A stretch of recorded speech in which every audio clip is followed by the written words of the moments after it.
Chúng riêng số 3 tháng ngày này video của nhóm chênh mùi tiết là nằm ổn. Video này cứ nhằm lý hàn lẹ cả nặng cua xả lý hàn chiết stong đà sầmรับប្រជាជនកម្ពុជាឆ្ងាញ់ណាស់បងប្អូនហើយរសជាតិអែមបងប្អូនក៏មើលតែរូបភាពមើលតែរូបវីដេអូហ្នឹងក៏ដឹងថាឆ្ងាញ់ប៉ុណ្ណាណាបងប្អូនណាអញ្ចឹងអញ្ជើញទៅទស្សនាវីដេអូរបស់ខ្ញុំទាំងអស់គ្នា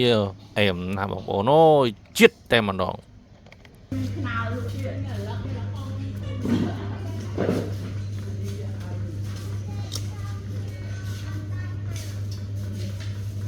លីហា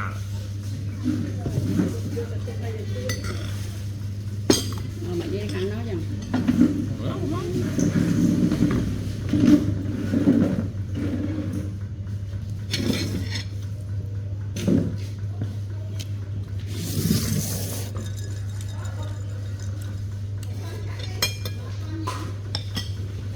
trơn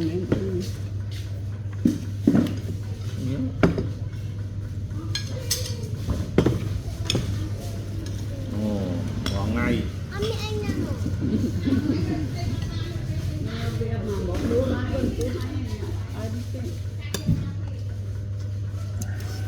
đi đã bỏ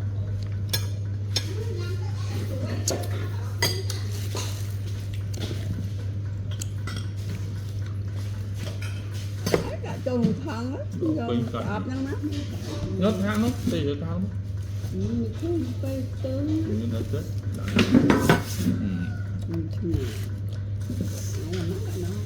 không nào gì,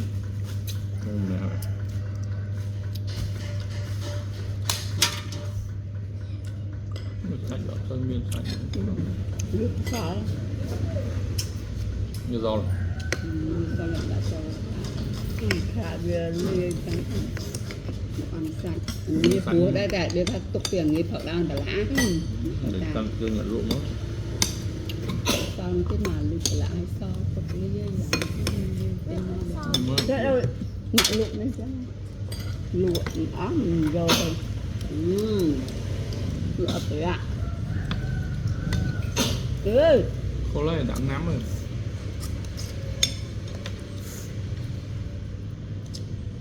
Lòng phi này thêm máu chả được cái gì khoảng ngắn gì tầm vẹn mà năm sạch năm ba hai thật nào rồi ạ đi con làm con lấy con từ nhà không là thứ nhà con khi họ đang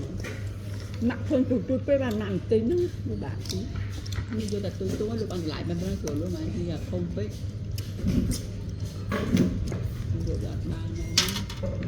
thì mình mời được thôi tổng thống là phải ăn con rồi thôi mình cắt rồi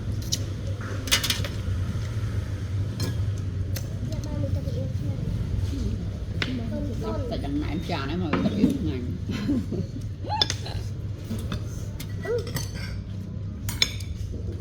nó mà cái ứ vơ cái ứ ngang cương nó gì ngon mà bán cái nó món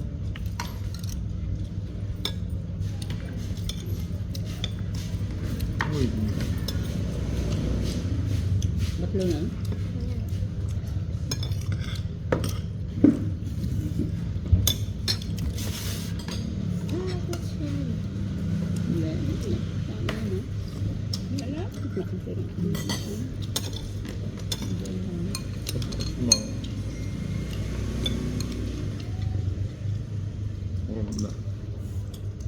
phi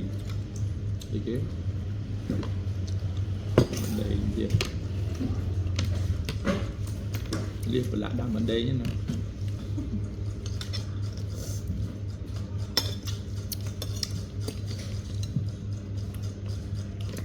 con nó có cho hơi liên là hơi tua sang bằng tua sang đã cầm bál hay chay nhá hay bál khô trước tôi bọc quỳ ớt là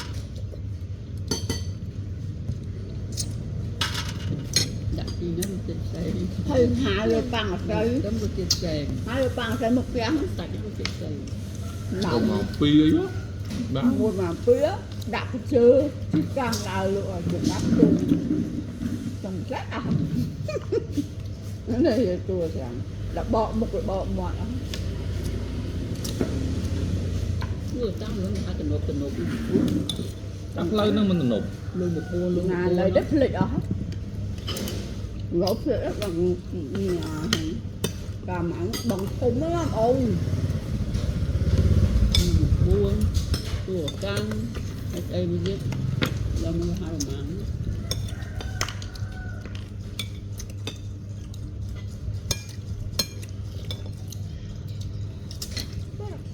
nó sẽ đặt cả ba mình nước để hiểu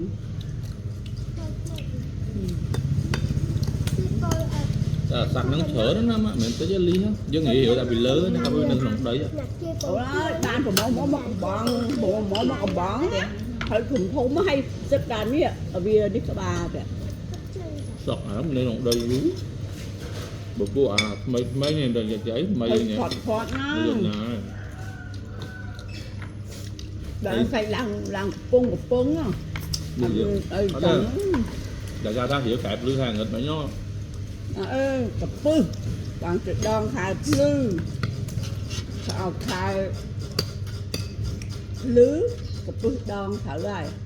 và liên nó miền đấy thì hiểu rằng ôi mà phải làm năm mà đào ta rồi Nên tham. Hai lư hàng nghịch không bật ấy á, bật cốm á. liền đây cặp pư mà trời đập nhà xây ly phải đào cạch thì cái lại chua tập ấy thời ấy cho ca tạc tông đại nó đào tạc tam nó cho tới đào chua một hiệp chua tập play và áp lại chua một hiệp chua play nó bật thử với nhau mà muốn trong ca trật chớ mà muốn ấy đó Muốn bên này có bữa rưỡi không? ủa như nhà trật đòn thử non biết đây chạy đây nó cái bài thư đó đó là pê mưa ngày dùng đập họ bữa đây cũng tới nhà chết nữa. đòn đập pê mong ấy ban hết chết nhá Rồi vô mà slow tuổi nhưng mình đợi lời này. Bỏ bữa chết thứ ồn hồng đại tìm hộp ấy ăn luôn mà để nhớ đó miền thằng co đam bài gì đó là nắng mặn hay là lính nơi nè ổ đò từ ổ xi là cũng sáu mà mặn hay là lính từ lụa nồng tăng tinh phim phênh như từ lụa cũng sáu hơi mặn ba bữa ra bay nhẹ nơi tè đã tới riêng ra tới riêng tầm mã đấy à tới riêng thề tà ruộng thề tà mì nắng luộc tê lo ngay một mình đó mình thì chưa cũng nãy mà cái can là to tôi bảo là